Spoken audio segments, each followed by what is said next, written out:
तृणादपि सुनेचेन तरोरपि सहिष्णुना अमानेन मानदेन कीर्तनीय सदा हरि। दोस्रो नम्बरमा भक्त भागवतहरू कीर्तनको विषयमा प्रसङ्ग आउँछ। श्रवणम कीर्तनम, तर कीर्तनम कसरी? पवित्र नाम श्रवण पश्चात कीर्तन, अर्थात् श्रवणबाट कीर्तन। अब कीर्तन कसरी त? तृणादपि सुनेचेन तरोरपि सहिष्णुना अमानेन मानदेन कीर्तनीय सदा हरि। तृण भन्दा पनि सुनिचेन, विनम्र भएर, घाँसको त्यान्द्रो भन्दा पनि विनम्र भएर, तरोरपि सहिष्णुना, रुख भन्दा पनि सहनशील भएर, अमानेन मानदेन, कुनै प्रकारको मान सम्मानको आश नराखिकन, मानदेन, सबैलाई सम्मान गरेर, जसरी प्रहलाद महाराजले आफैलाई वध गर्न खोज्ने हिरण्यकश्यपु अनि आफैलाई मार्न भनेर कृत्य राक्षसी उत्पन्न गराउने षण्ड र अमर्क हृदयबाट गुरु स्वीकार नगरेको भए पनि षण्ड र अमर्कलाई पुरोहितका पुत्र त हुन्, यसकारण तिनैको जीवनदानका लागि भगवानसँग प्रार्थना गर्नुहुन्छ। यस्ता प्रहलाद महाराज जसले जीवनमा कहिले केही भगवानले केही मागन भनेर बार बार भन्दाखेरि पनि, ए भगवान, यदि हजुरले मलाई केही वरदान दिने नै हो भने मलाई यस्तो वरदान दिनुहोस् कि कहिले मलाई हजुरसँग केही माग्न मन नलागोस्, यसो भनेर वरदान माग्ने प्रहलाद महाराजले पनि ती आफैलाई मार्न, प्रहलादलाई नै मार्न भनेर कृत्य राक्षसी उत्पन्न गराउने षण्ड र अमर्कको जीवनदानका लागि प्रार्थना गर्नुभयो। ब्राह्मण पुत्रहरू हुन्, पुरोहितका पुत्रहरू हुन्, यस्तो भाव भने सधैँ अरूलाई मान दिएर, मानको कुनै आश नराखिकन कीर्तनीय सदा हरि। भक्तले घाँस भन्दा पनि अधिक विनम्र भएर, वृक्ष भाँति सहिष्णु भएर, प्रत्येकलाई आदर दिँदै, कुनै प्रकारको आदरको इच्छा नराखिकन शान्तिपूर्ण ढङ्गले श्री भगवानका पवित्र नामको कीर्तन गर्नु, यस्तो योग्यता भगवत नाम, शुद्ध नाम कीर्तन गर्ने मार्गलाई सुगम बनाउँछ यसरी नाम ग्रहण गर्नाले। अन्यथा अहिले हामीले जो भजन गर्दैछौँ, जो कीर्तन गर्दैछौँ, हातमा माला बोकेका छौँ, झोलेर माला, तर सँगसँगै सबै अरू कार्य पनि गर्दैछौँ। फलानुले यस्तो गरेछ, तिलानुले उस्तो गरेछ पनि भन्दैछौँ, त्यहाँ गएको त्यसले मलाई नमस्कार पनि गरेन भनेर सोचेकै छौँ, अनि सँगसँगै नाम पनि जप्दैछौँ। यो यात्रा सुगम छैन। यस्तो नाम जप्नु मार्ग सही हो, नाम जप्नु मार्ग सही हो, तर हाम्रै त्यो जपाइको तरिकाले हरिनाम जप्दाखेरि पूर्णतया तृणादपि नभएका कारण, तरोरपि सहिष्णु नभएका कारण, अनि अमानिन मानदेन यो भाव नभएका कारण, सबै कुनै प्रकारको मानको आश नगरिकन सबैलाई सम्मान गर्ने भाव नभएका कारण हाम्रो मार्ग सही हुँदाहुँदै पनि, हिँड्ने बाटो सही हुँदाहुँदै पनि भक्त भागवतहरू कहिलेकाहीँ भक्तहरूले प्रश्न सोध्नुहुन्छ, अनि स्वामीजी भन्न त हजुरले एक पटक राम मात्र भन्यो भने पनि कोटी कोटी जन्ममा गरेका सबै पाप नाश हुन्छ भन्नुभयो। म त दिनै पछि 16 माला जप्छु, तै पनि खै काम क्रोध लोभ मोह त जस्ताको त्यस्तै छ नि। त्यो नाम शुद्ध नाम हुनु पर्यो। शुद्ध नामले तुरुन्तै कृष्ण प्राप्ति गराउँछ, एकै पटक मात्र लिनाले पनि। हा राधे हे कृष्ण एकै पटक भन्नाले पनि गोलोक प्राप्ति हुन्छ भक्त भागवतहरू। तर शुद्ध नाम हुनु पर्यो, यो भावमा हुनु पर्यो। तृणादपि सुनिचेन तरोरपि सहिष्णुना अमानिन मानदेन कीर्तनीय सदा हरि। यदि यसरी नाम लिने हो भने भक्त भागवतहरू एकै पटक दिनै पछि 16 माला जप्नु पर्दैन, एकै पटक मात्र यसरी नाम लिउँ, साक्षात् भगवान स्वयं आएर आलिङ्गन गर्नुहुन्छ, साक्षात् भगवान स्वयं आएर लिएर जानुहुन्छ, सेवामा नियोजित गर्नुहुन्छ। तर नाम शुद्ध हुनु पर्यो। जहाँ जहाँ पनि शास्त्रमा एक पटक मात्र हरिनाम लिनाले पनि यी सबै कल्मशहरू दूर भएर भगवत प्राप्ति हुन्छ भनेर लेखेको छ, त्यो शुद्ध नामका लागि लेखेको हो। नाम 3 प्रकारका हुन्छन् भक्त भागवतहरू, कीर्तन 3 प्रकारले हुन्छ। एउटा नामाभास जो अजामिलले गर्यो, अरू कुनै नाम अरू कसैलाई बोलाउँदाखेरि भगवानको नाम प्रतीत भएर आभास भएर भगवानले हामीलाई हेर्ने। त्यो नामाभासले पनि नरकको द्वार देख्नु पर्दैन, अर्को हामीले गरे जस्तो नाम। यो सबै अपराध पनि हुँदैछ, तृणादपि पनि छैन, तैपनि जबरजस्ती कने कोथे बिहान 16 माला त सकाएकै छौँ। यस्तो नामले मार्ग सही छ, ढिलो पुगेला पुग्न चाहिँ त्यही नै पुगिन्छ र अर्को शुद्ध नाम हुन्छ। भक्त भागवतहरू एक पटक मात्र जीवनमा त्यो शुद्ध नाम भयो भने भगवान स्वयं आएर हात समातेर लानुहुन्छ, आफ्नो सेवामा नियोजित गर्नुहुन्छ। उद्देश्य त्यो शुद्ध नाम हो। अब मबाट त्यस्तो शुद्ध नाम हुन्न, त्यही भएर आजबाट झोलीमाला थन्काइदिन्छु, यस्तो होइन भक्त भागवतहरू। यस्तै भए पनि नाम गरिराख्यो भने त मार्गमा चलिराखेका छौँ, कुनै दिन पुगिएला। अब यही झोलीमाला पनि थन्क्यायौँ भने त केही नै बाँकी रहन्न। वैष्णवको प्राणधन भनेकै एउटा झोलीमाला त हो, अरू त गर्व गर्न लायकको के नै हुन्छ र। वैष्णवले गर्व गर्ने नै एउटा झोलीमाला र घाँटीमा लाउने कण्ठीमा न हो। यसैलाई देखेर जगतले वैष्णव रचन भन्ने हुन्। यस प्रकार कीर्तनादेव कृष्णस्य मुक्तसँग परम व्रजेत यज्ञ। हरेक ठाउँमा भगवान कृष्णको संकीर्तनको चर्चा आउँछ शास्त्रमा। यज्ञ संकीर्तन प्रायर्जन्ति सुमेधसा। बुद्धिमान व्यक्तिहरूले सुमेधसा, जो बुद्धिमान व्यक्तिहरू छन् तिनले भगवान विष्णुको नाम कीर्तन गर्नु। तर भगवानका नाम कीर्तन गर्दा हामीले सधैँ यो तृणादपि भाव राखेर यो 10 प्रकारका नाम अपराधहरू छन्।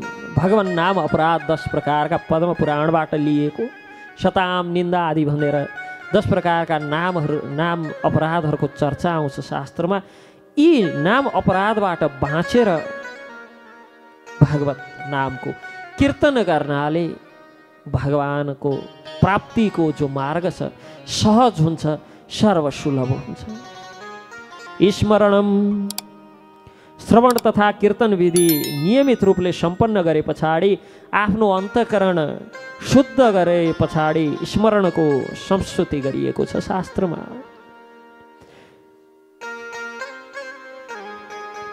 एतन् निर्विद्यमानानम् इच्छाताम् अकुतो भयं योगीनां नृप निर्णेतम हरेर्नामानुकीर्तनम। श्रीमद्भागवत द्वितीय स्कन्धमा प्रसङ्ग आउँछ, हे राजन, जो महान योगीहरूले समस्त भौतिक सम्बन्धहरूलाई पूर्ण परित्याग गरेका छन्, जसले समस्त भौतिक भोग तथा दिव्य ज्ञान आदिको कारण आत्मा सन्तुष्टि हो, त्यस्ता व्यक्तिका लागि श्री भगवानको पवित्र नामको सतत कीर्तनको संस्तुति गरिन्छ। र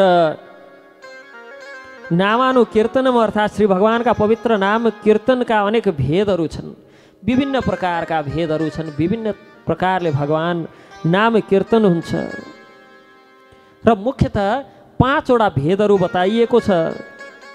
भगवानको कुनै विशेष रूपको पूजाको विषयमा शोध अनुसन्धान गर्नु एउटा भेद, शोध गर्नु एउटा भेद। कुनै एक विषयमा मनलाई एकाग्र गरेर अन्य समस्त विषयहरूलाई सोच्ने, अनुभव गर्ने तथा चाहने, यस्ता मनका कार्यहरूलाई पूर्णतया रोक्ने, श्री भगवानको कुनै विशेष रूपमा एकाग्र हुनु, ध्यान, अनि श्री भगवानको रूपमा मनलाई स्थिर गरेर निरन्तर एकाग्र राख्नु, यसलाई ध्रुवानुस्मृतिमा पूर्ण ध्यान भनिएको छ भने कुनै विशेष रूपमा एकाग्रता हेतु रुचि उत्पन्न गराउनु यो समाधि हो। यस प्रकार भजनका स्मरणका 5 भेदहरू हुन्छन्, त्यो मध्ये हाम्रो उद्देश्य समाधि हो। तत्पश्चात पाद सेवनम, श्रवणम कीर्तनम स्मरण पश्चात पाद सेवनको चर्चा आउँछ। मनुष्यले स्मरणमा जब सिद्धि प्राप्त हुन्छ तब निरन्तर श्री भगवानको चरण कमलको चिन्तन गर्न लाग्छन्। श्री भगवानको चरण कमलको चिन्तनमा गहन अनुरक्ति भए पछाडि त्यो अवस्थालाई पाद सेवनम भनिन्छ। अर्थात् श्रवणबाट, कीर्तनबाट र स्मरणबाट जब भगवानका चरण कमलप्रति, श्री चरणप्रति जो गहिरो अनुरक्ति, गहिरो अनुराग हुन्छ, गहिरो आसक्ति हुन्छ, त्यो पाद सेवनम हो, अर्चनम। पाद सेवनम पश्चात अर्चनम अर्थात् आर्च विग्रहको पूजाको समय आउँछ।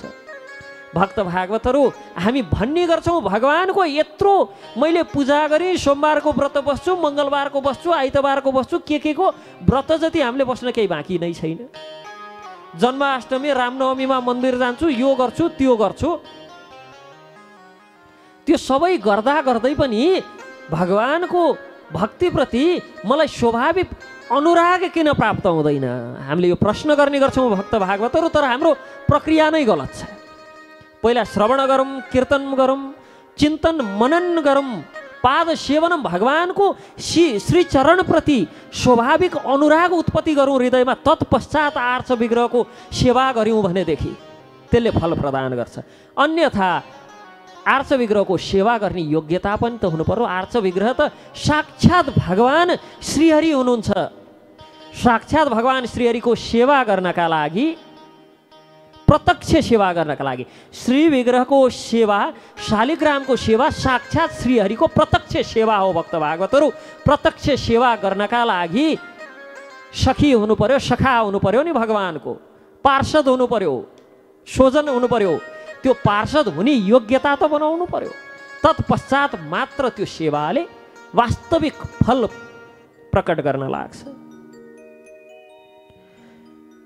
अर्चनम विधिमा रुचि राखेर आवश्यक सामग्री ग्रहण गरेर विधिपूर्वक हामीले अहिले गर्ने जस्तो भक्त भागवतहरू अबिर, केसरी र चामल लिएर जाने, टाउकाबाट खन्याइदिने, भित्र छिर्न पाइयो भने मन्दिरभित्र प्रवेश पाइएन भने बाहिरैबाट 2 रुपियाँको सिक्का पनि त्यसैमा राखेर झटारो हान्ने, पुग्ने गरी, लाग्ने गरी। भगवानलाई त्यो हिर्काएर लागे पछाडि थाहा होस् अर्को एउटाले पनि आएर मलाई हिर्काएको थियो है भनेर। अर्चनाको विधि त्यो होइन। अर्चनाका लागि नारद पञ्चरात्र विधान दिएको छ, विधि छ। त्यो नारद पञ्चरात्र आदि विधानद्वारा, विधिद्वारा भगवानको आर्च विग्रहको सेवा गर्ने।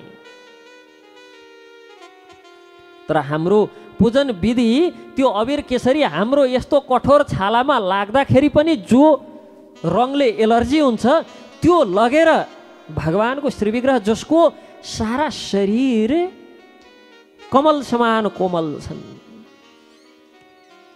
ती गोपीहरूले भगवान जब वनतर्फ जानुहुन्थ्यो भक्त भागवतहरू, जङ्गलतर्फ जाँदाखेरि गोपीहरूले सोच्थे हाम्रा स्तन माथि पनि राख्दा कठोर पीडा हुने भगवानका ती चरण कमल यो वृन्दावनको रजमा त्यहाँ काँडा छन्, ढुङ्गा छन्, कसरी हिँड्नु हुँदो हो यस्तो सोच्ने, त्यस्तो जसका चरण त्यति सुकोमल छन् कि स्तन वक्ष स्थल माथि राख्दाखेरि जसलाई पीडा हुन्छ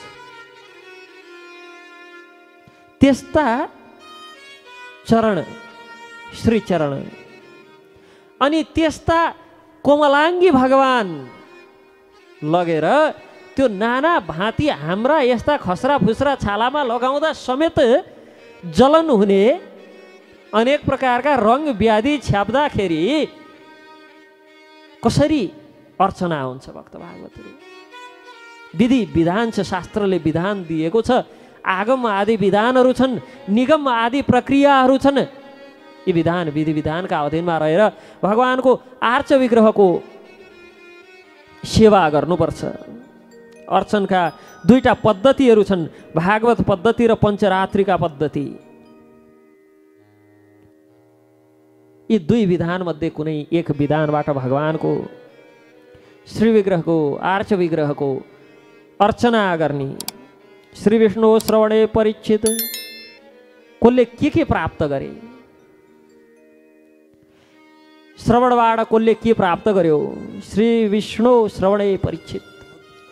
परीक्षित महाराजले केवल श्रवणबाट प्राप्त गर्नुभयो भगवानलाई।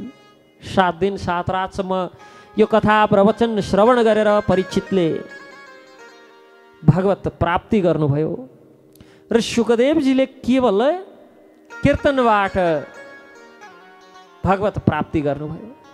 श्रील शुकदेवजीले परीक्षितले भागवत सुन्नुभयो, भागवत प्राप्ति गर्नुभयो, परीक्षितले भागवत श्रवण गराउनुभयो, कीर्तन गर्नुभयो भागवतको र भागवत प्राप्ति भयो। प्रहलाद महाराजले भगवानको स्मरणबाट मोक्ष प्राप्त गर्नुभयो। किनभने हिरण्यकश्यपुले नारदलाई एकदम पक्का आदेश दिएको थियो, सबै थोक गर्नु, मेरा छोराको अगाडि विष्णुको नाम चाहिँ नलिनु। अनि नारद मुनिले पनि प्रहलादलाई ठ्याक्कै त्यही उपदेश दिनुभएको थियो, सबै थोक गर्नु, तिम्रा पिताको अगाडि विष्णुको नाम चाहिँ नलिनु नि। त्यही भएर भगवान् प्रहलाद स्मरणे प्रहलाद स्मरणे, प्रहलाद केवल स्मरण गर्नुहुन्थ्यो। भगवानको स्मरण गरेर प्रहलादले भागवत प्राप्ति गर्नुभयो। सके 90 अङ्गमा नवदा भक्तिमा नै पारङ्गत हुने, नसके पनि एक अङ्गलाई समातेर पनि भक्तहरूले भगवानलाई प्राप्त गरेका छन् भागवतहरू।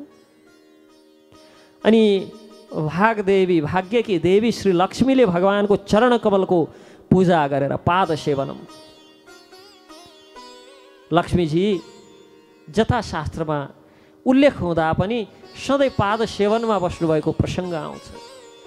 भागवत मात्र सायद यस्तो ग्रन्थ होला, लक्ष्मीजी पानीमा आफ्नो प्रतिबिम्ब देखेर बडो लज्जित हुँदै मनमा सोच्नुहुन्छ, मेरो यस्तो मुखमा भगवानले मलाई आलिङ्गन पूर्वक चुम्बन गर्नुहुन्छ भनेर लक्ष्मीजी लज्जित हुनुहुन्छ हेरेर र बार बार सोच्नुहुन्छ म चरणको सेवाभन्दा लायकको छुइनँ भनेर। स्वयं लक्ष्मीजीको यस्तो भाव छ, यो भक्तहरूको भाव। बार बार आफूले आफूलाई भन्नुहुन्छ म श्रीचरणको सेवा बाहेक अरूमा योग्य छुइनँ। पाद सेवनबाट लक्ष्मीले सिद्धि प्राप्त गर्नुभयो। पृथु महाराजले भगवानको आर्च विग्रहको पूजा अर्चनमबाट मोक्ष प्राप्त गर्नुभयो। अक्रूरले वन्दनाबाट, हनुमानले सेवा गरेर। अनि श्री भगवानसँग मैत्रीपूर्ण सम्बन्ध स्थापित गरेर बलि महाराजले एवं श्री भगवानको सेवामा सर्वस्व भगवानसँग अर्जुनले मैत्रीपूर्ण सम्बन्ध स्थापित गरेर भने बलि महाराजले आफ्नो सर्वस्व भगवानलाई समर्पित गरेर सर्वस्व आत्मनिवेदने बलिर्भूत, बलिले सर्वस्व अर्पण गरेर भगवानलाई प्राप्त गर्नुभयो। यस प्रकार भक्तहरूले नित्य निरन्तर भगवानको सेवामा लाग्नुपर्छ। तर आर्च विग्रहको सेवा गर्दा विशेषतः अपराधहरू हुने गर्छन्। 35 प्रकारका अपराध, 32 प्रकारका अपराधहरू शास्त्रमा बताइएको छ। 32 प्रकारका अपराधहरूलाई सेवा अपराध भनिएको छ। यसकारण ती 32 प्रकारका अपराधहरूबाट बाँचेर भगवानको सेवामा नियुक्त हुनुपर्छ। गौतमीय तन्त्रमा र पद्म पुराणको उत्तरखण्डमा बताइएको छ यो 35 प्रकारका अपराधहरूबाट यदि बाँचेर कसैले भगवानको सेवा गर्न सक्छ भने हरेक व्यक्तिलाई भगवानको सेवा गर्ने, भगवानको आर्च विग्रहको सेवा गर्ने अधिकार छ। कुल जाति आदिबाट भगवानको सेवाको अयोग्य कोही पनि हुँदैन। केवल यी 35 प्रकारका अपराधहरू छन्। 35 प्रकारका अपराधहरूमा जुत्ता लगाएर वा पाल्की आदिमा चढेर मन्दिरमा जानु, आर्च विग्रहलाई नमस्कार नगर्नु, भोजन ग्रहण गरे पछाडि हात नधोइकन अशुद्ध अवस्थामा प्रार्थना गर्नु, यस्ता 35 प्रकारका अपराधहरू छन्। ती 35 प्रकारका अपराधबाट बचेर जसले भगवानको श्री विग्रहको आर्च विग्रहको सेवा गर्न सक्छ, अर्चना गर्न सक्छ, जात कुल आदि केहीले को पनि बन्धन लाग्दैन। प्रमाण गौतमीय तन्त्र र पद्म पुराणको उत्तराखण्ड र शास्त्रमा 8 प्रकारका विग्रहहरू उल्लेख गरिएको छ। ती सबै विग्रहको सबैले सेवा गर्न सक्छन्। र यस प्रकार वन्दनम, दास्यम, सख्यम, आत्मनिवेदम आदि सबैको चर्चा गर्दै जब प्रहलादले मैले गुरुजनबाट सिकेको सबैभन्दा योग्य, सबैभन्दा श्रेष्ठ, सर्वश्रेष्ठ विषय यही हो भने पछाडि आफ्ना पुत्र भक्त प्रहलादको मुखारविन्दबाट यो भक्तिपूर्ण यस्तो वचन सुनेर हिरण्यकश्यपु अत्यन्त क्रोधित भयो, ओठ काँप्न लागे। अनि काँप्दै गरेका ओठलाई जोडले टोकेर आफ्ना गुरुका पुत्र शुक्राचार्यका पुत्र गुरुपुत्रम उवाचेदम, गुरुपुत्र षण्ड र अमर्कलाई भन्न लाग्यो, अरे ब्राह्मण, हे अत्यन्त घृणित एवं शुक्राचार्यका अयोग्य पुत्रहरू, तिमीहरूले मेरो आदेश अवज्ञा गरेर मेरो शत्रुपक्षको शरण लिएका छौ जस्तो छ। यो बिचारा बालकलाई भक्तिको पाठ पढाएर यस्तो निरर्थक कुरा सुनाएर दुर्मते हे अल्पज्ञ अध्यापकहरू, हे दुर्मतीहरू, तिमीहरूले मेरो यो छोरालाई असारम ग्राहितो बालो, कुनै सार नभएको असारम विपक्षम, मेरो दुश्मन बनाउने उद्देश्यले यस्तो के सिकायौ? समय साथ जो व्यक्तिहरू पाप कर्ममा लिप्त छन्, समय अनुसार तिनमा अनेक प्रकारका रोग आदि पापको फलको रूपमा प्रकट हुन्छ। यसै गरी यो संसारमा पनि छद्मवेश धारण गरिएका अनेक धोका आदि दिने मित्रहरू छन्, तर अन्तमा तिनको मिथ्या आचरण, तिनको वास्तविकता शत्रुता कुनै न कुनै दिन प्रकट भइहाल्छ। अगाडि ओहो भइहाल्छ नि भन्ने, पछाडि छुरामा धार लगाउनेको कुनै न कुनै दिन त त्यो मिथ्याचार, मिथ्या आचरण प्रकट भइ नै हाल्छ। तिमीहरूको पनि आज बिल्कुल यस्तै भयो। हे षण्ड र अमर्क, तिमीहरूले जो द्रोह म प्रति गर्दै थियो भित्रभित्र, आज त्यो थाहा भयो। यस्तो भने पछाडि हिरण्यकश्यपुको अगाडि दुई हात जोडेर गुरुपुत्र शुक्राचार्यका ती छोराहरू भन्छन्, हे इन्द्र शत्रु, हे राजन, हजुरका पुत्र प्रहलादले जे पनि भने त्यो त हामीले आजसम्म सिकेका छैनौँ, सुनेका छैनौँ। हामीले कसरी पढाउने, कसरी सिकाउने, अरू कसैले सिकाएको होइन। यो यसमा स्वतः स्फूर्त भक्ति स्वाभाविक रूपले विकसित भएको हो। कसैले सिकाएर पढाएर प्रहलादमा यस्तो बुद्धि आएको होइन। अथवा कृपया आफ्नो क्रोध त्यागेर व्यर्थमा हामीलाई दोषी नबनाउनुहोस्। ब्राह्मणलाई यस प्रकार अपमानित गर्नु हजुर जस्ता योग्य शासकका लागि योग्य छैन। जब हिरण्यकश्यपुले ती षण्ड र अमर्कबाट यस्तो उत्तर सुन्यो तब आफ्नो पुत्रलाई सम्बोधित गर्दै हिरण्यकश्यपु भन्छ, न चेत गुरुमुखीयम ते कुतो भद्रा सतीमती। ए धूर्त, हाम्रो परिवारको अधम, यदि यो शिक्षा आफ्ना अध्यापकबाट, गुरुमुखीयम गुरुको मुखबाट नसुनेको भए कहाँबाट प्राप्त भयो त भन्दा प्रहलाद उवाच मतिर्न कृष्णे परतः सोतो उहा।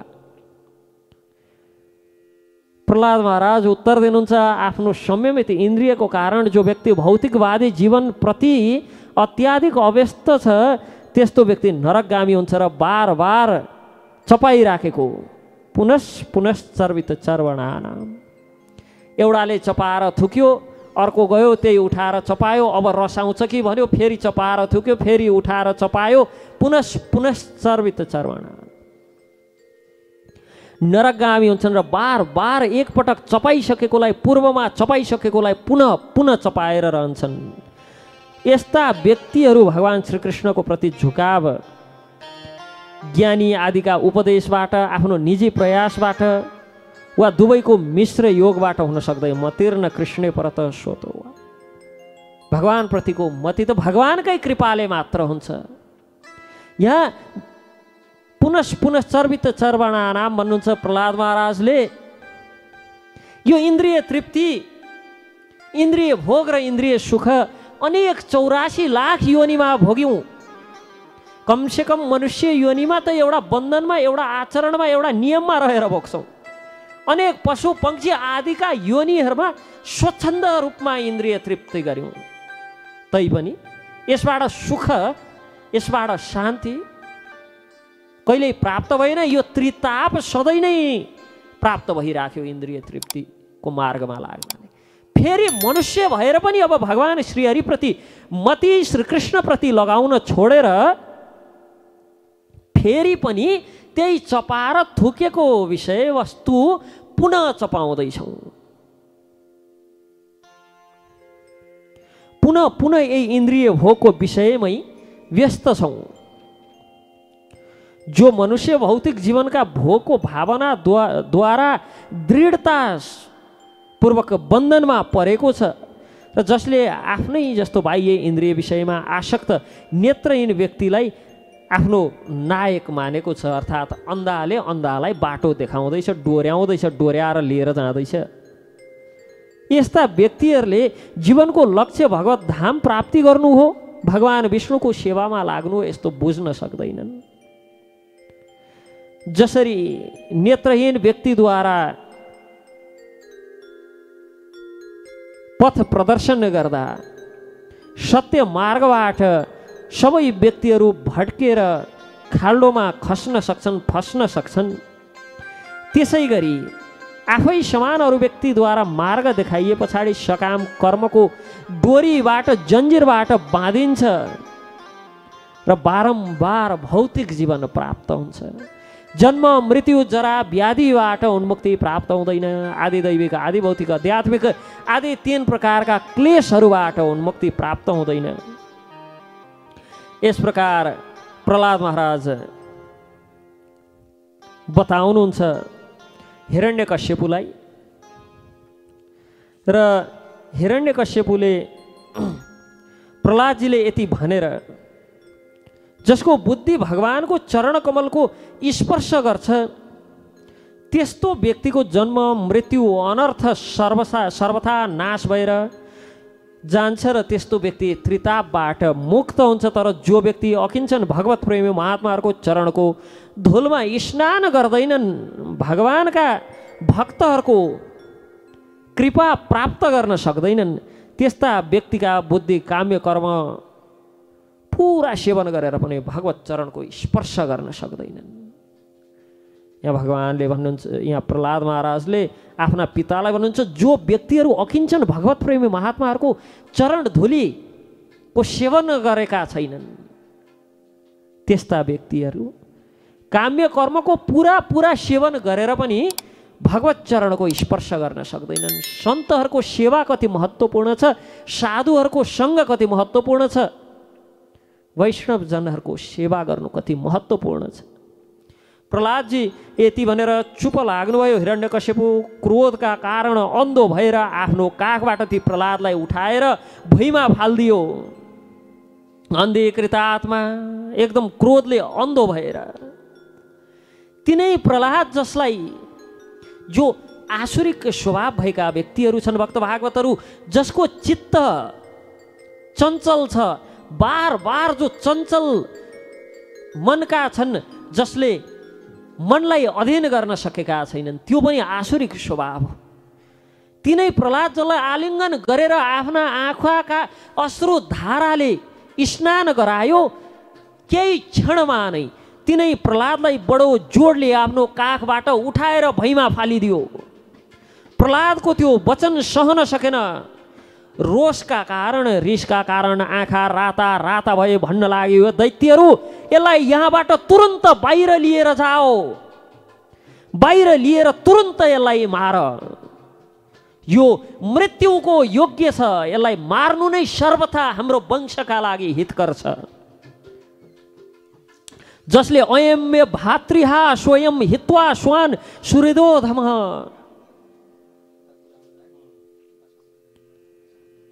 जसले यसको काकालाई, मेरो भाइलाई मार्यो, त्यसको पक्षमा लागेर आफ्ना सुहृद स्वजनलाई छोडेर यो नीच दास समान विष्णुको चरणको पूजा गर्ने यो मर्न योग्य छ, यसलाई मारिदियाओ। पक्कै पनि यो मेरो पुत्रको रूपमा मेरो भाइलाई मार्ने विष्णु नै प्रकट भएको हुनुपर्छ। पादौ विष्णुर दास विष्णुर वा सद्वासौ किम न करिष्यत्। पक्कै पनि विष्णु नै यो मेरो सन्तानको रूपमा आएको हुनुपर्छ। यो विश्वास योग्य छैन। 5 वर्षको अवस्थामा जसले माता पिताको दुस्तेज्य स्नेहलाई त्यागेर, वात्सल्य स्नेहलाई त्यागेर 5 वर्षको उमेरमा यो कुलको द्रोही, जसले यस कुलका वीर हिरण्याक्षको वध गर्यो, त्यसको पक्षमा लाग्छ भने हुर्के पछाडि बढे पछाडि के होला? यस्तो कृतज्ञ होला भोलि गएर विष्णुको पनि कसरी होला? जब 5 वर्षको आयुमा यस्तो प्रेम गर्ने पिता, यस्तै प्रेम गर्ने माता आदि सबैलाई त्यागेर विष्णुको पक्षमा बोल्छ भने भोलि गएर यसले विष्णुको पनि यो कसरी हुन सक्ला? भोलि विष्णुलाई पनि धोका दिन्छ यसले। यस प्रकार अगाडि हिरण्यकशिपु अनेक अब मार्नका लागि आफूले आफूलाई त आफू त ढुक्क हुनु पर्यो, किन मार्दैछु, विश्वस्त त हुनु पर्यो। अनि त्यहाँ भएका सबै असुरहरूलाई पनि विश्वस्त तुल्याउनु पर्यो, मार्न योग्य छ। विश्वस्त तुल्याउनका लागि अनेक बहानाहरू सुनाउँदैछ, अनेक कारणहरू बताउँदैछ। यदि औषधिको समान पराईले पनि आफ्नो भलाइ गर्छन् भने ती आफ्ना हुन्, तर यदि अहित गर्छन् भने स्वयं पुत्र भएर पनि ती पराई हुन्, ती वधका योग्य छन्। यस प्रकार प्रहलादलाई मार्नका लागि असुरहरूलाई आदेश दिन्छ, उदाहरण दिन्छ। यदि शरीरको कुनै एउटा अङ्गमा चोट आदि लाग्यो भने, त्यो अङ्गका कारण शरीरमा हानि हुन्छ भने एउटा अङ्ग काटेर फाल्नु श्रेयस्कर छ। यस प्रकार एउटा अङ्गलाई काटेर फालेर यदि शरीर सुखी रहन्छ भने एउटा अङ्ग काटेर फाले पनि हुन्छ। यो सोचनको बहाना बनाएर मेरो कोही शत्रु आएको छ। अनि उदाहरण के दिन्छ? जसरी योगीहरूलाई भोग लोलुप्त इन्द्रियहरूले अनिष्ट गर्छन्, त्यसै गरी यो प्रहलाद पनि हाम्रो कुलको लागि अनिष्ट। त्यो हिरण्यकश्यपुले पनि यति कुरा चाहिँ जानेको बुझेको थियो कि योगीहरूका लागि, भक्तहरूका लागि, सन्तहरूका लागि भोग लोलुप्त विषय लोलुप्त इन्द्रियहरू अनिष्ट हुन्, यिनलाई अधीनमा राख्नुपर्छ। अन्यथा यिनले योगको मार्गबाट विचलित तुल्याइदिन्छन् र मै जस्तो बनाउँछन् भनेर थाहा थियो त्यसलाई। यस प्रकार हिरण्यकश्यपुले जब आज्ञा दियो तब लामा लामा तिखा तिखा दाढी भएका, विकराल शरीर भएका, अजङ्गका शरीर भएका, अनि दाढी जुगा कपाल त्यो पगालेको तामा जस्तो रातो रातो भएका असुरहरू हातमा त्रिशूल खड्गा आदि लिएर यसलाई मार काट यस प्रकार जोर जोरले चिल्लाउँदै चिच्याउँदै प्रहलादलाई प्रहार गर्न भनेर गए। प्रहलाद चुपचाप बस्नुभएको छ। अनि प्रहलादका सबै मर्म स्थानहरूमा जोर जोरले प्रहार गर्न लागे। प्रहलादजीको चित्त परमात्मा भगवान श्रीकृष्ण चन्द्रमा लागेका कारण मन वाणीबाट अगोचर सर्वात्मा समस्त शक्तिहरूका आधार एवं परब्रह्म भगवान श्रीहरिमा चित्त लागेका कारण प्रहलादमा कुनै विचलन थिएन। तर भगवान स्वयं आत्तिनु हुन्थ्यो, कतै केही भइहाल्ला कि भक्त प्रवर मेरो प्रहलादलाई भगवानको चिन्तनमा रहेका कारण सारा प्रहारहरू निष्फल भए। जसरी भाग्यहीन व्यक्तिका अनेक ठुला ठुला उद्यम उद्योगहरू त्यसै विफल हुन्छन्, अनेक प्रयास गर्दा गर्दै पनि विफल हुन्छन्, त्यसै गरी ती असुरका सारा प्रहारहरू विफल भए। जब ती त्रिशूल आदिको मारले प्रहलादको शरीरमा कुनै असर भएन तब हिरण्यकश्यपुलाई पनि बडो शङ्का भयो। प्रहलादलाई मार्नका लागि अनेक उपाय गर्न लाग्यो। ठुला ठुला उन्मत्त हात्तीहरूलाई मदिरा पान गराएर हात्तीबाट कुल्च्याउने प्रयास गर्यो। माउतद्वारा माउती आदिबाट बसमा गर्न नसकेका त्यस्ता विकराल शरीर भएका असुरहरूले वशमा गर्न नसकेका ती ठुला ठुला हात्तीहरूलाई अझ उन्मत्त बनाउनका लागि भनेर मदिरा आदि पान गराएर प्रहलादलाई जमिनमा छोडेर त्यस्ता हात्तीको झुण्ड प्रहलादतर्फ खदेड्यो, लखेट्यो। अनेक विषधर सर्पहरूको गुफामा लगेर आफ्नै सन्तानलाई फाल्यो अनि पुरोहितबाट कृत्या राक्षसी उत्पन्न गरायो। अनेक उपायहरू लगायो। पहाडको टुप्पामा लगेर तल फाल्यो। समरासुरको अनेक प्रकारको मायाको प्रयोग गर्यो। अँधेरो कोठामा लगेर बन्द गरायो। विष पिलायो। खान पिउन सबै बन्द गरायो। हिउँ नै हिउँ भएको स्थानमा लगेर छोड्यो। बल्दै गरेको अग्निमा अग्निदेवबाट वरदान प्राप्त होलिकाको काखमा राखेर लगेर अग्निको बीचमा छोडिदियो। अग्निबाट वरदान प्राप्त होलिका जलिन् तर प्रहलादलाई केही भएन। यस प्रकार आफ्नो पुत्रलाई मार्नका लागि अनेक प्रकारका उपायहरू लगाए तर प्रहलादको एउटा रौँ पनि हल्लाउन सकेन। आफ्नो व्यवस्था देखेर हिरण्यकशिपुलाई बडो चिन्ता हुन लाग्यो। यो त व्यवस्था न हो, अनेक उपाय लगाइसक्यो, केही नलागेर षण्ड र अमर्कलाई भनेर शुक्राचार्यसँग सल्लाह गरेर शुक्राचार्यको सल्लाह बमोजिम कृत्या नाम गरेकी राक्षसी जो दुर्वासाले अम्बरीशलाई मार्नका लागि भनेर जो राक्षसी प्रकट गरेका थिए, कृत्या नाम गरेकी राक्षसी, त्यस्तै राक्षसी प्रकट गरेर षण्ड र अमर्कले कृत्याको विशेषता जो जसको वध गर्नका लागि, जसलाई हानि गर्नका लागि, जसलाई नोक्सान गर्नका लागि भनेर कृत्य राक्षसी प्रकट गरिन्छ। यदि आफ्नो उद्देश्य पूर्ति गर्न सकिन भने कृत्याले प्रकट गर्नेलाई नै वध गर्छे। षण्ड र अमर्कले कृत्या नाम गरेकी राक्षसी प्रकट गरेर प्रहलादको वध गर्न भनेर पठाउँदाखेरि प्रहलाद महाराज त भगवान श्रीहरिको चिन्तनमा लाग्नु भएको छ। स्वयं भगवान श्रीहरि भगवान प्रहलादको संरक्षण सुरक्षणमा बस्नुभएको छ। यसकारण वध गर्न नसकेर कृत्या नाम गरेकी राक्षसी फिर्ता गएर षण्ड र अमर्कको नै वध गरी। जब षण्ड र अमर्कको यस प्रकार कृत्या नाम गरेकी राक्षसीले वध गरी तब शुक्राचार्य आत्तिँदै तर्सिँदै अब के गर्ने कसो गर्ने यस्तो अवस्थामा सोचमग्न रहेको बेलामा प्रहलादले नै भगवान श्रीहरिसँग प्रार्थना गरेर ती दुई गुरुपुत्रलाई जीवित तुल्याइदिनु भयो। यस्तो देखिसके पछाडि हिरण्यकश्यपु बडो चिन्तित भयो। प्रहलादलाई मार्नका लागि कुनै उपाय न मनमनमा सोच्न लाग्यो। मैले प्रहलादलाई गर्न केही बाँकी छैन, भन्न केही बाँकी छैन, मार्नका लागि अनेक प्रकारका उपाय गरेँ, तर मेरो द्रोह एवं दुर्व्यवहारबाट पनि बिना कसैको सहायता आफ्नै प्रभावले सधैँ बाँच्यो। कोही सहायता गर्न आएको पनि देखेको छुइनँ। फेरि मेरो राज्यमा मेरा द्रोही मेरा दुश्मनलाई सहायता गर्ने कसको हिम्मत। बालकै हुँदाहुँदै पनि बडो बुद्धिमान छ र निशङ्क भावले रहन्छ सधैँ। पक्कै पनि यसमा केही न केही सामर्थ्य छ। जसरी सुनिसेपले आफ्नो पिताको कर्तुत्वबाट वाक्क भएर पिताको विरोधी भएका थिए, त्यसै गरी यो पनि मेरो अपकार भुल्ने त छैन। मेरो अपकारको बदलामा यसले पक्कै पनि अब मेरो हानि गर्नेछ। कसैसँग डराउँदा पनि डराउँदैन र कसै प्रकारले यसको मृत्यु पनि हुँदैन। हिरण्यकशिपुको हृदयमा लागेका कुराहरू, मनमा लागेका कुराहरू, अनि यसको शक्तिको स्रोत पनि थाहा छैन। अवश्य पनि नुनमेतद् विरोधेन मृत्युर्मे भविता न वा।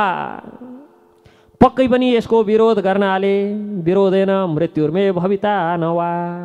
पक्कै पनि प्रहलादसँग बैर गर्नाले, मेरो आफ्नै कान्छो छोरोको विरोध गर्नाले, बैर गर्नाले नै मेरो मृत्यु हुन्छ जस्तो छ। आज प्रहलादलाई देखेर हिरण्यकश्यपुले पनि ब्रह्माको वरदान बिर्स्यो, मेरो मृत्यु चाहिँ यसैका कारण हुन्छ जस्तो छ। अब आजका दिनसम्म हिरण्यकश्यपुलाई म त अजर छु, अमर छु, मलाई कसैले मार्न सक्दैन भन्ने लाग्थ्यो। तर अब आज पक्कै पनि यो प्रहलादसँगको वैरताका कारण, दुश्मनीका कारण मेरो मृत्यु हुन्छ जस्तो छ। यस प्रकार सोच विचार गर्दा गर्दै त्यसको मुखबाट रङ उड्यो, कालो निलो अनुहार भयो। शुक्राचार्यका पुत्र षण्ड र अमरकले जब देखे हिरण्यकश्यपु यस्तो मुख लत्याएर वाक्क भएर रुलास्तरी बसेको छ, एकान्तमा गएर प्रहलादसँग भन्छन्, स्वामी हजुरले एक्लै तीनै लोकमा विजय प्राप्त गर्नुभएको, केवल हजुरले आँखी भाउ टेढो पारेर हेर्नाले मात्र सारा लोकपाल काँप्छन्। हजुरको लागि चिन्ताको कुनै विषय छैन।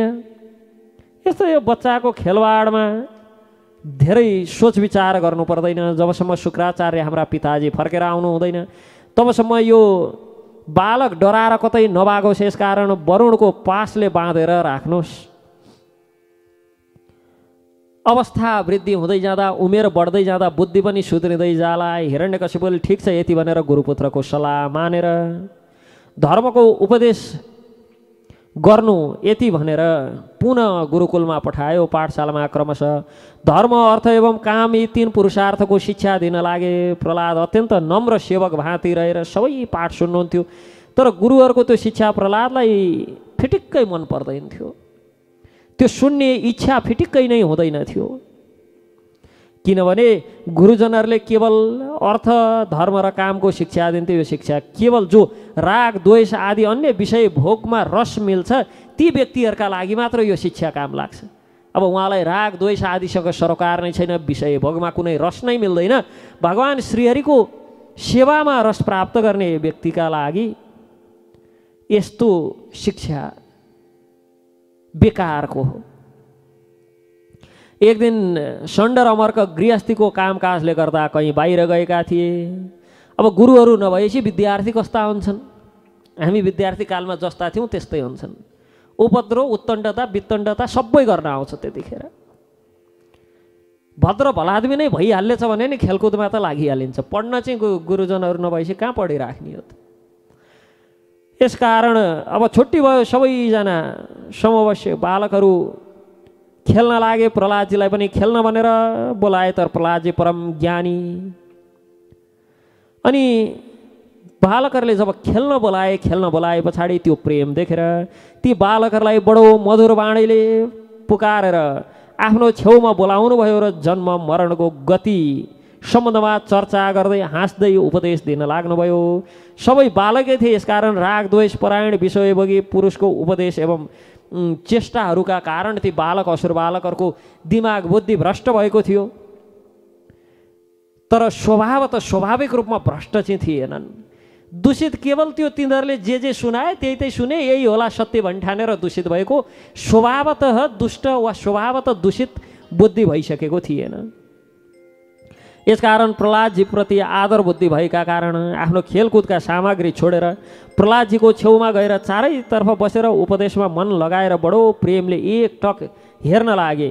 भगवानका परम प्रेमी भक्त प्रहलाद करुणा एवं मैत्री भावबाट भरिएर अनि सुनाउन लाग्नुभयो, उपदेश दिन लाग्नुभयो। कौमार आचरत प्राज्ञो धर्मान् भगवता निह दुर्लभम मानुषम जन्मम तदप्य ध्रुवम अर्थदम यथा हि पुरुषस्य विष्णुपादो समर्पणम यदेश सर्वभूतानां प्रिय आत्मेश्वर सुरित सुखमैन्द्रियकं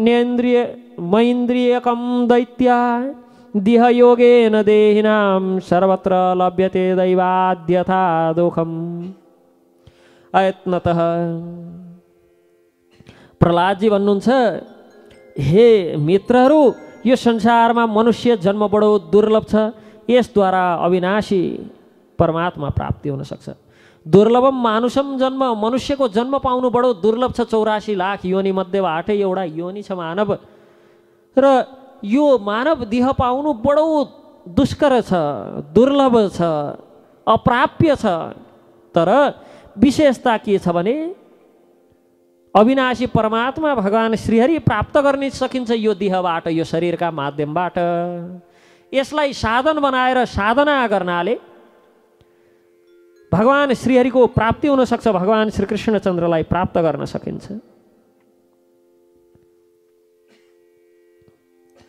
तर दुर्गुण के छ त यस सम्बन्धमा भन्दाखेरि यसको अन्त निश्चित छैन, कहिले यसको अन्त हुन्छ जीवनको भरोसा छैन। त्यसकारण कौमारम आचरित प्राज्ञो, कौमार अवस्थादेखि बालक अवस्थादेखि नै एकदम बच्चा अवस्थादेखि नै भगवान प्राप्ति गराउने साधनहरूको अनुष्ठान गर्नुपर्छ। यस मनुष्य जन्ममा श्री भगवानको चरणको शरण लिनु नै जीवनको एकमात्र उद्देश्य हो। यथाहि पुरुषस्य विष्णुपादो समर्पणम, जीवनको उद्देश्य विष्णुको श्रीचरणप्रति समर्पित हुनु, भगवान श्रीहरिको श्रीचरणप्रति आफ्नो जीवनलाई समर्पित गरेर भगवानकै सेवामा नियुक्त हुनु, नियोजित हुनु जीवनको उद्देश्य हो। किनभने भगवान समस्त प्राणीहरूका स्वामी, सुहृद, प्रियतम एवं आत्मा हुनुहुन्छ। इन्द्रियबाट जो सुख भोगिन्छ त्यो जीवले हरेक योनिमा प्राप्त गर्न सक्छ। आहार, निद्रा, भय, मैथुन यो त सबै योनिमा प्राप्त हुन्छ। मानव योनिमा विशेष सतर्कता, सजगता अपनाएर इन्द्रिय भोग गर्नुपर्छ। अन्य योनिमा त सहजतापूर्वक जुनसुकै स्थानमा, जुनसुकै अवस्थामा पनि यी सुखभोगहरू प्राप्त हुन्छन्। प्रारब्ध अनुसार सर्वत्र सबैतिर प्राप्त हुन्छ। जसरी सर्वत्र लभ्यते दैवाद्य यथा दुःखम अयत्नतः, जसरी संसारमा प्रयास नगर्दा नगर्दै दुःख पाउन संसारमा कसले प्रयास गर्छ भक्त भागवतहरू, तर संसारमा दुःखका लागि प्रयत्न नगर्दा नगर्दै पनि दुःख प्राप्त हुन्छ। सधैँ हामी दुःखबाट निवृत्त भएर सुख प्राप्त गर्नका लागि प्रयास गर्छौँ। हाम्रा सारा उद्यमहरू, सारा उद्योगहरू, सारा प्रयासहरू दुःख नपाउन बरु सुख प्राप्ति गर्नका लागि हुन्छन्। सुख पाउनका लागि भनेर सबै प्रयत्नहरू गर्छौँ, दुःख नपाउनका लागि प्रयत्न गर्छौँ। प्रयत्न नगर्दा नगर्दै पनि दुःख पाऊँ भनेर कुनै प्रयास नगर्दा नगर्दै पनि जस प्रकार दुःख प्राप्त हुन्छ नि भक्त भागवतहरू, यत्न बिना नै पनि जो भोग्य सामग्री भोग गर्नुपर्ने छ प्रारब्ध अनुसार त्यो स्वतः प्राप्त हुन्छ।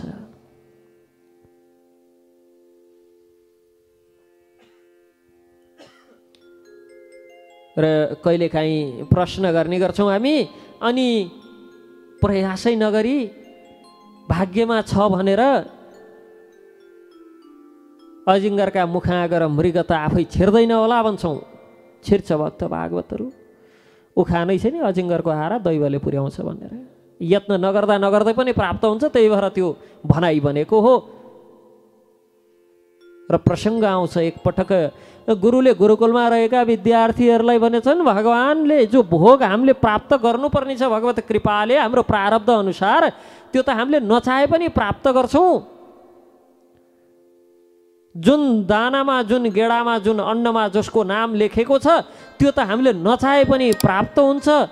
तब एक शिष्यलाई गुरुको त्यो वचन परीक्षण गर्ने इच्छा चलो, आज गुरुलाई फेल गरिदिने हो। हेरौँ त भगवानले मलाई कसरी खुवाउँदा रहेछन्। बिहान बिहानै कसैलाई नभनिकन सुटुक्क भागेर भनेर गयो भने त आउलान्, खान दिएलान्, यस्तो विचार गरेर बिहान बिहानै सुटुक्क कसैलाई नभनिकन भागेर निर्जन वनको बिचमा गएर बसेछन्। त्यहाँ वनमा बस्दै गर्दा कताबाट घोडा दौडेर आएको जस्तो आवाज सुने। अब मान्छेले देख्लान् यस्तो विचार गरेर रुखको टुप्पामा चढेर बसे। अलि झ्याम्म परेको रुख रहेछ, वरिपरि हेरे अलि सुरिलो, अलि अग्लो, अनि अलि झ्याम्म परेको रुख। यो रुखमा चढ्यो भने त मलाई कसैले देख्दैनन्, अलि झ्याम्म परेको रुख भएछ त पात पतिङ्गर आदिले मलाई छेक्छ। यस्तो विचार गरेर रुखमा चढे। अनि रुखमा चढेर बसेका राजा शिकार खेल्न भनेर आएका रहेछन्। 4-5 जना सेवकहरूलाई पनि लिएर, 4-5 जना सेवकहरूलाई पनि लिएर राजा शिकार गर्न भनेर आएका। दिनको समय थियो, यताउता हेरे, जुन रुखमाथि रघुवीर दास नाम गरेका गुरुकुलका बटुक ब्राह्मण चढेका थिए, त्यही रुखको फेदमा यो रुख अलि झ्याम्म परेको रहेछ, अलि शीतलता प्रदान गर्छ, यहाँ बसेर हाम्रो खाजा खाउँ, दिउँसोको नास्ता गरौँ यति भनेर भैँमा सारा नास्ता फिजाएर आचमान आदि गर्दै थिए। खान भनेर नजिकैबाट जोर जोरले हाँसेको, चिच्याएको अनि घोडाको आवाज सुनिन लागेको, घोडा दौडेको। यसो एकजना सेवक उठेर आँखा यसरी पर परसम्म दृष्टिपात गरेर हेर्दाखेरि डाकुहरूको एउटा समूह झुन्ड नै दौडेर आउँदैछ घोडामा। अब के भन्छन् त राजाका सेवकले, महाराज यहाँबाट भागिहालौँ, डाकुहरूले भेटे भनेदेखि त लुटपाट गर्छन्, उस्तै परे बन्दी बनाएर लिएर जान सक्छन्। हामी जम्मा 4-5 जना छौँ, उहाँ 40-50 जनाको फौज आउँदैछ। खाना ठिक्क पारेको, मुखमा एक गेडो अन्न हाल्न पाएको थिएन, आचमान गरेर मात्र बसेका थिए। 56 भोग छोडेर त्यत्तिकै भागे। डाकुहरूको समूह त्यहाँ आइपुग्यो।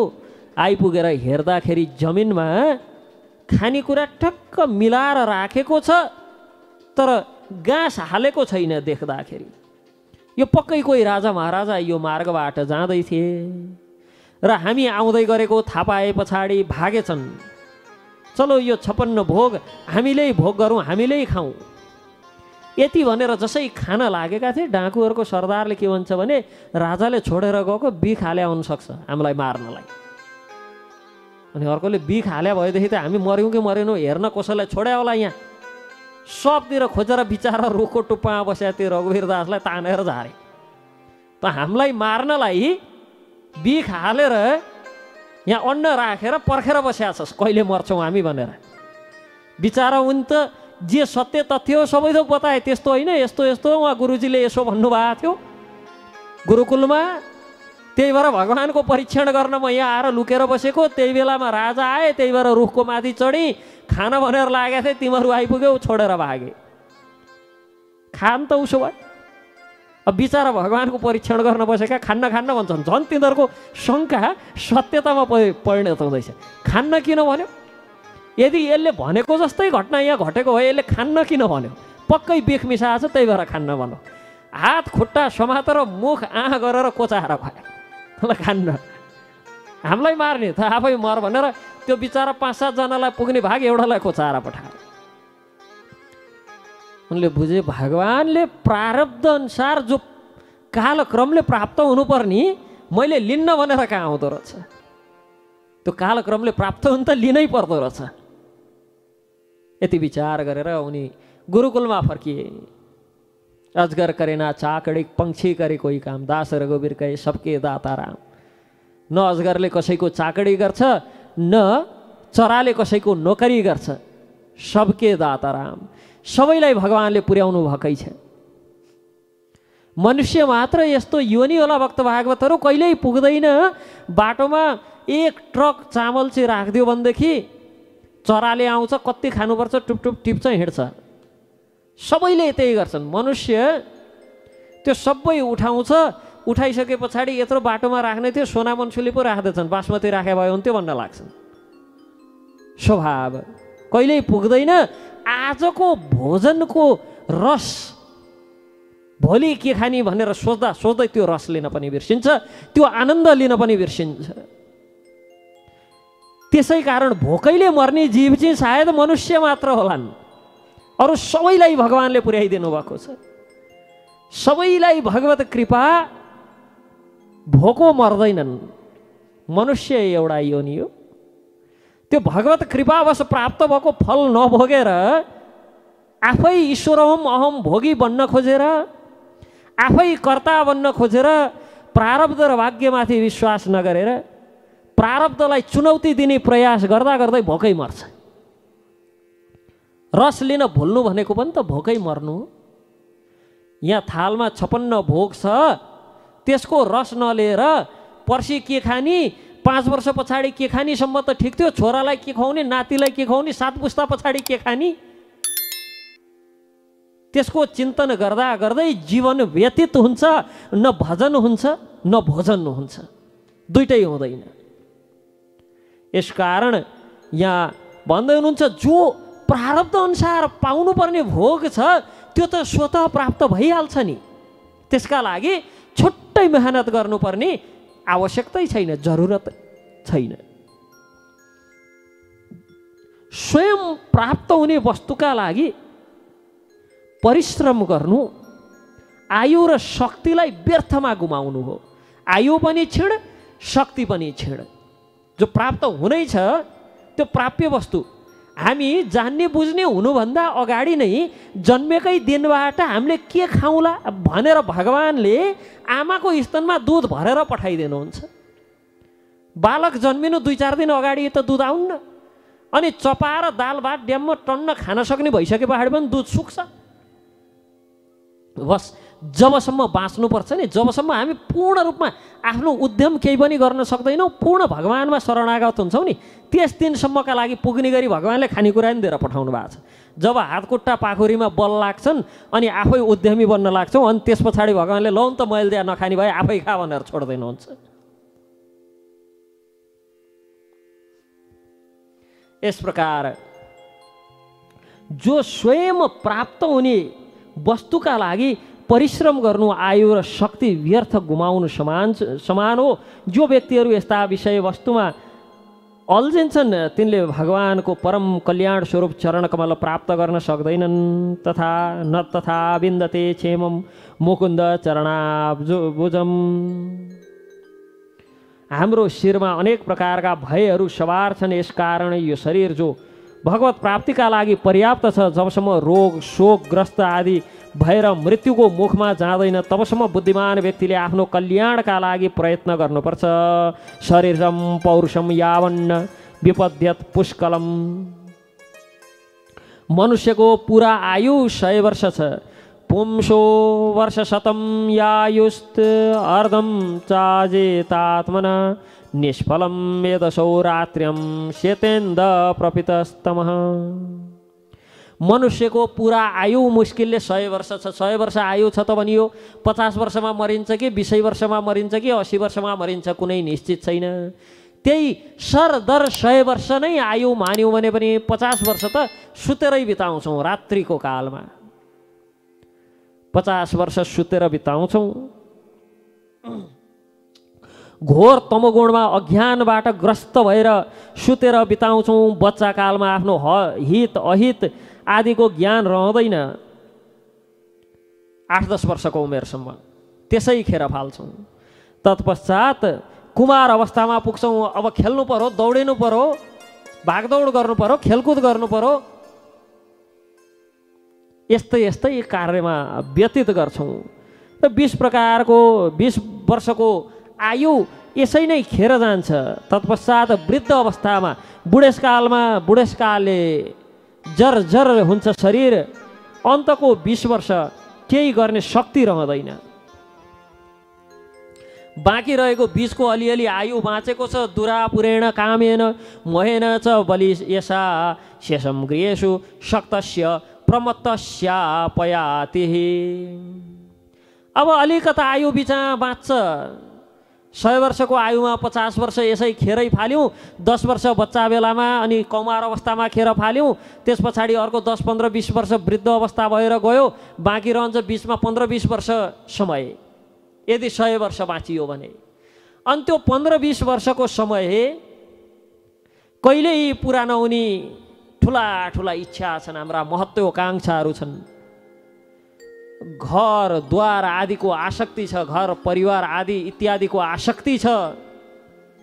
अनि त्यतिले नपुगेर अहिले त भक्त भागवतहरू मोबाइल छ, कम्प्युटर छ, टिभी छ, अनि मोबाइलमा फेसबुक, ट्विटर, युट्युब सबै थोक छ। टिकटक पनि छ अरे। यहाँ अगाडिबाट उपदेश दिँदै हुनुहुन्छ। त्यो टिकटक पनि छ। अनि ती सबै थोक चलाएर कति समय बाँचेर यो 20 वर्षमा पनि कथम कदाचित कसैले भक्ति भजन गरिहाल्लान् कि भनेर कलीले मय दानवको प्रेरणाले, कलीको प्रेरणाले हातमा ल्याएर मोबाइल थमाइदिएका छन्। अब यसमै बडो सहज छ। संसारमा जे नचाहिनु पर्ने, जे हामीले प्राप्त नगर्नुपर्ने सबै थोक यसैमा छ। प्राप्त गर्नुपर्ने यता छ, मोटो छ, ठुलो छ, बोकेर हिँड्न नि सकिन्न। जे प्राप्त नगर्नुपर्ने यता छ, बडो सहज छ, जता पनि खुसरुक छिराएर अटाउन मिल्छ। अनि यो हातमा भए पछाडि बाँकी रहेको 20 वर्ष उँधो मुन्टो लगाएर घोप्टो भएर सकिन्छ। अब पहिला चाहिँ गाली गर्दा ए घोप्टे भन्थे, अहिले चाहिँ अब सबै घोप्टै पर्छन्, त्यो त सम्मान गरे जस्तो हुन्छ। घोप्टो नपर्नेहरूलाई अभद्र भन्लान् भन्ने डर भयो, गाली गर्थे घोप्टे भनेर। अब त घोप्टो परेन भनेदेखि समाजमा असामाजिक प्राणी, समाजभन्दा बाहिरका भन्लान् भन्ने डर भयो।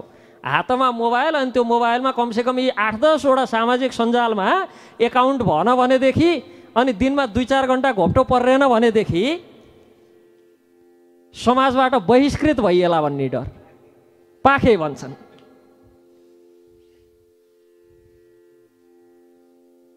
यसकारण समय कहाँ छ हरिनाम गर्ने, हरिनाम जप्ने, भागवत श्रवण गर्ने।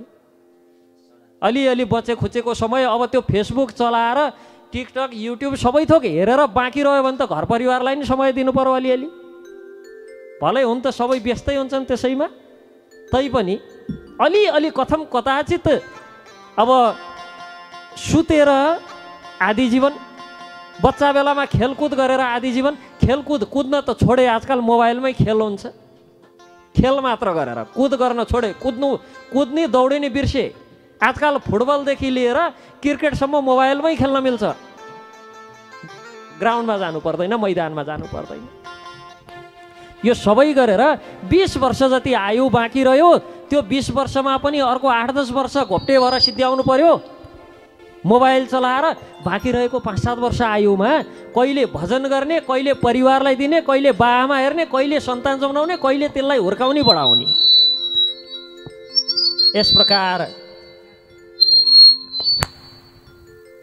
यस प्रकार जीवन व्यर्थमा खेर जाँदैछ। दैत्य बालकहरूलाई जो प्रहलाद महाराजले उपदेश दिनुहुन्छ, त्यो उपदेश अब हामी भोलिको सत्रमा श्रवण गर्छौँ। अहिले सुनि नै हाल्यौँ। हरिभजन गर्नका लागि समय फिटिक्कै छैन, 5 मिनट हरिभजन गरौँ। त्यो नभएको समय मोबाइल अनि त्यहाँबाट ल्यापटप कम्प्युटर आदि सबैबाट बचाएको समय 5 मिनट भगवान् हरिलाई दिउँ।